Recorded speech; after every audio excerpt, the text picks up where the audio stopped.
In the cold dawn of the 9th century, as the sun rises over the fjords of Scandinavia, the air is thick with anticipation. Mighty longships, crafted from the finest oak, glide silently across the waters, their dragon-headed prows cutting through the mist. This is an age of exploration, and the Norsemen are ready to carve their names into the annals of history. At the helm of one such ship stands Leif Erikson, a fierce warrior and son of the legendary Eric the Red. Driven by tales of lands beyond the horizon, he rallies his crew, their eyes burning with ambition.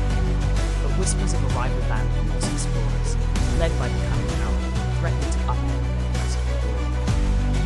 As the two fleets set sail towards the unknown, alliances are tested. A treacherous storm brews on the horizon, like a true tempest lies within their hearts.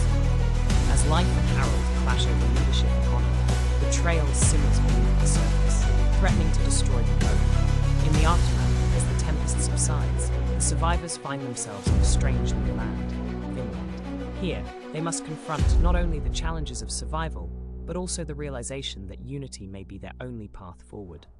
The lesson of this voyage echoes through time. Even the fiercest warriors must seek cooperation to thrive. In the end, Leif Erikson stands as a symbol of discovery, the Viking legacy forever etched in history. His voyages not only expanded their reach, but also taught them that the greatest battles are often fought within, shaping the future of civilizations for generations to come.